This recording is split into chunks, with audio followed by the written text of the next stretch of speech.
Oke, setelah kita membahas tentang Holocaust dan Perang Dunia Kedua kemarin yang meliputi kegilaan-kegilaan Partai Nazi, keberhasilan Hitler menguasai sebagian besar Eropa hingga kejatuhan awalnya ketika menaklukkan Soviet. Kali ini kita akan membahas tentang kejatuhan Hitler, kematiannya, dan kontroversi seusai kematian. Ya walaupun sudah mati, tapi orang ini masih terus diperbincangkan. Lalu, bagaimana Jerman bisa kalah? Dan bagaimana kematian Hitler? Oh iya, buat Anda yang baru mampir ke channel ini, jangan lupa subscribe terlebih dahulu. Dan selamat datang di Indra Bercerita.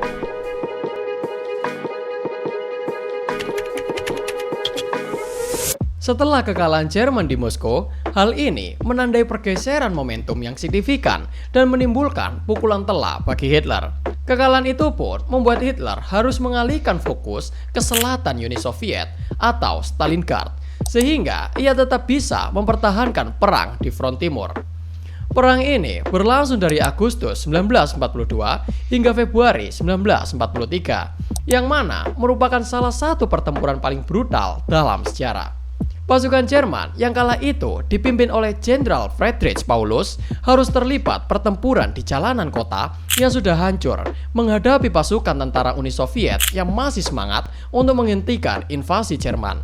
Hingga akhirnya pada 19 November 1942, Tentara Merah melancarkan Operasi Uranus, yakni serangan balik ganda yang berhasil membuat tentara Jerman tak berdaya. Jadi kala itu, Tentara Merah Uni Soviet yang dipimpin oleh Jenderal Georgy Zhukov menyadari bahwa angkatan tentara Jerman begitu sibuk dalam pertempuran brutal di dalam kota Stalingrad dan meninggalkan sayap-sayap pertahanan mereka yang dijaga oleh tentara sekutu Jerman, yakni Rumania, Hungaria, dan Italia. Tahu sendirilah kekuatan Italia di sini. Tentara Merah pun menjebol pertahanan tersebut dari dua sisi dengan cepat, sehingga membuat angkatan darat Jerman terkepung hingga membuat pasukan itu menyerah pada tanggal 2 Februari 1943. Sebenarnya, kekalahan itu juga tak lepas dari sifat keras kepalanya Hitler yang menolak untuk mundur.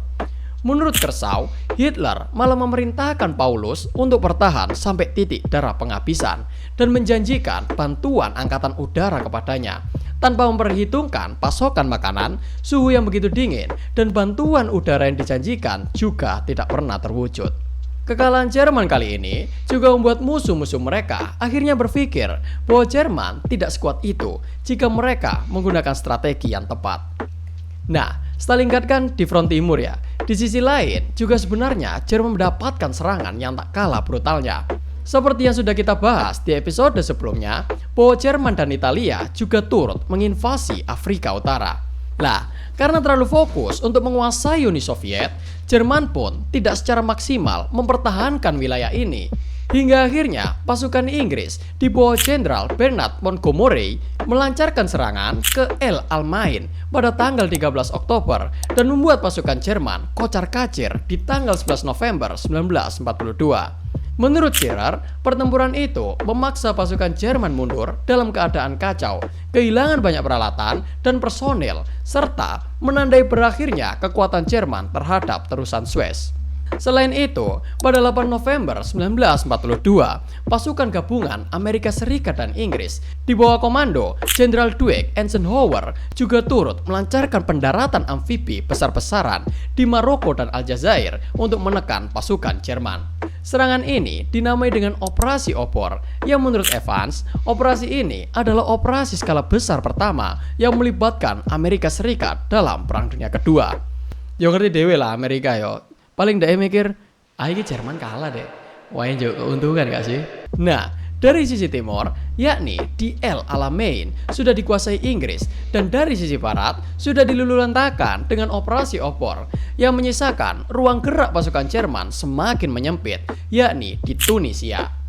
Karena posisi yang sangat tidak strategis itu, akhirnya pada Mei 1943, pasukan Jerman dan Italia yang sekitar 250.000 tentara akhirnya menyerah dan membuat kerugian besar bagi Jerman, serta mengusir mereka dari wilayah Afrika Utara.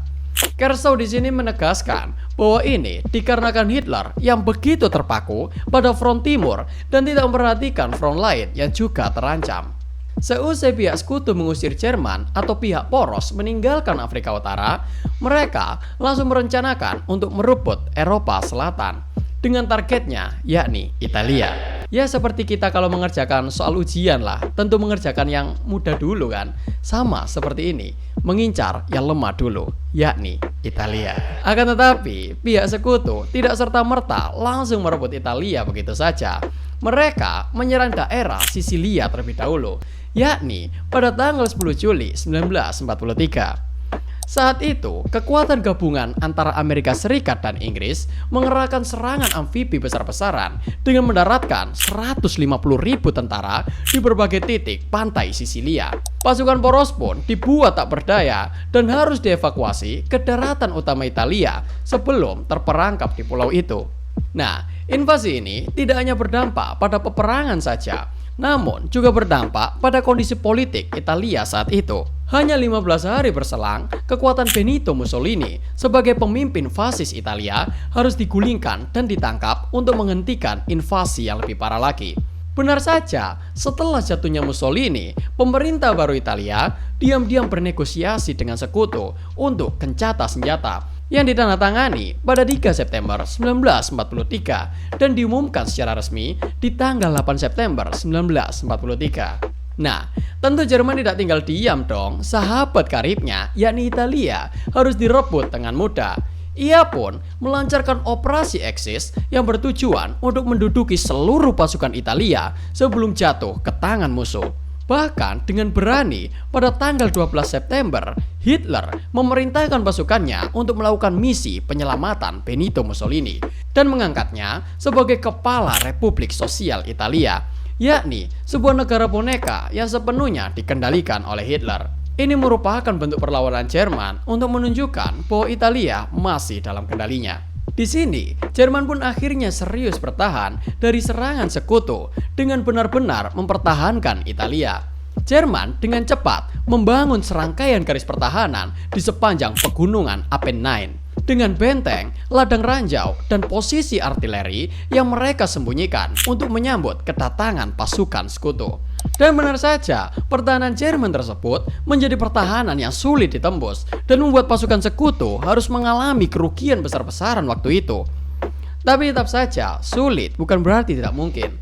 Pasukan sekutu dapat menjebolnya dan memasuki kota Roma pada 4 Juni 1940 yang membuat Jerman harus menarik pasukannya dari kota itu untuk menghindari pertempuran jalanan. Nah, melihat kekuatan Jerman yang mulai terkikis, pihak dari dalam Jerman sendiri juga mulai tidak percaya dengan ambisi Hitler. Sehingga kelompok perwira tinggi dan warga sipil Jerman yang putus asa mencoba untuk melancarkan upaya mengakhiri Hitler dan menggulingkan rezim Nazi. Peristiwa ini dikenal sebagai plot 20 Juli. Mereka percaya bahwa satu-satunya cara menyelamatkan Jerman adalah menggulingkan Hitler dan negosiasi damai pada pihak sekutu.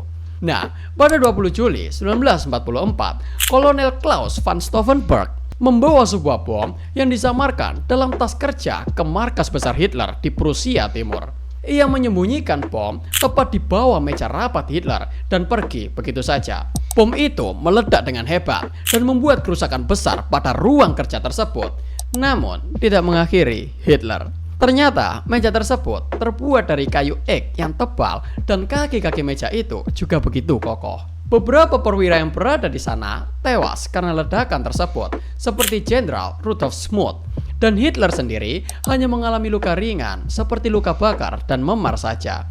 Anjen sakti wangi. Nah, menurut Kersau, Hitler sangat marah karena kejadian tersebut. Ya siapa sih nggak ngamuk cok? Dekat pateni anjir.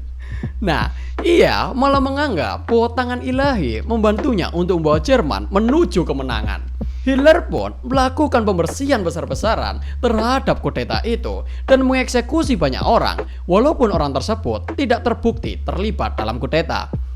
Akibatnya, Hitler semakin paranoid dan memimpin secara brutal. Ia tidak memperdulikan nasihat dari pihak manapun, dan keputusan-keputusannya seringkali hanya berdasarkan insting saja. Ya karena dia udah merasa Tuhan mendukungnya kan, dan dia wis lost feeling blok.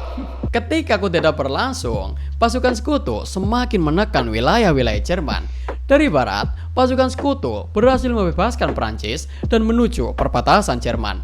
Dari timur, Uni Soviet juga terus mendorong maju dengan kekuatan penuh. Nah, Hitler kan memang tidak terbiasa dengan perang dua front ya. Ya seperti pengalamannya, selalu menghindari perang dua front dan hanya fokus pada satu titik. Hitler pun merencanakan serangan dadakan untuk memecah belah aliansi sekutu guna memaksa mereka berdamai sehingga memberinya waktu untuk fokus menghadapi Uni Soviet terlebih dahulu.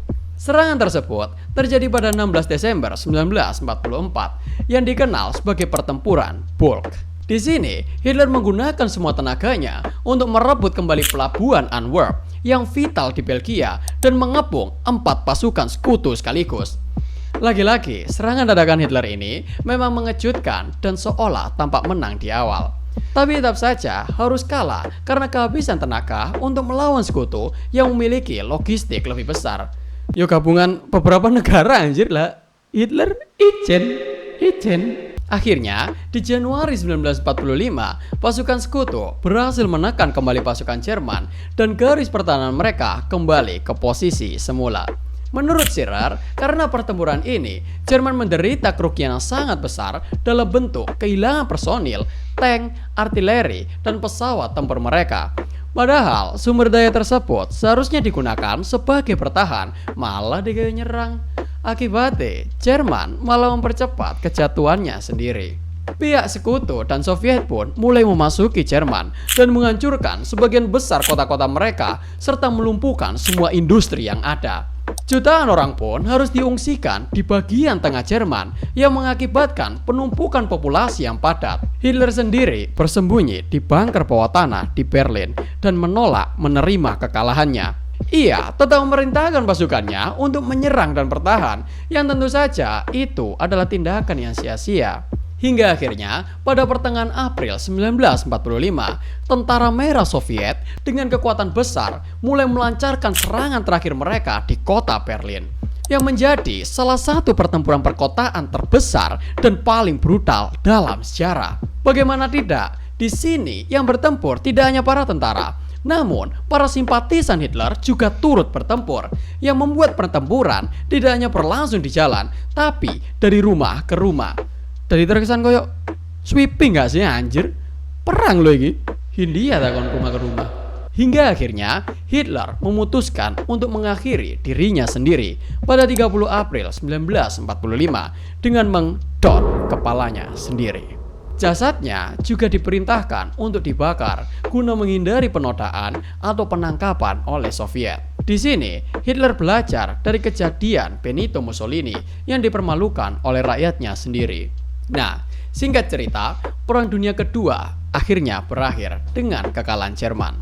Dan para petinggi Nazi juga ditangkap serta diadili atas kejahatan yang mereka lakukan. Tapi, karena kejahatan Hitler yang begitu tidak ada otak itu, akhirnya banyak sekali pihak yang tidak percaya bahwa Hitler mati begitu saja. Banyak sekali teori yang mengatakan bahwa Hitler kabur ke suatu tempat, mulai dari ke Argentina, ke Antartika, atau pangkalan rahasia mereka. Ada juga yang mengatakan bahwa Hitler kabur ke Indonesia dan mati di Garut. Oke. Nah, kenapa kok teori ini bisa muncul? Karena di Indonesia sendiri ada dokter asal Jerman yang tiba di Indonesia pada tahun 1960 yang bernama Dr. George Franz Albert Pock, atau biasa dipanggil Dr. Pock. Dokter itu sangatlah mirip dengan Hitler, mulai dari kumis imutnya dan dahi yang lebar.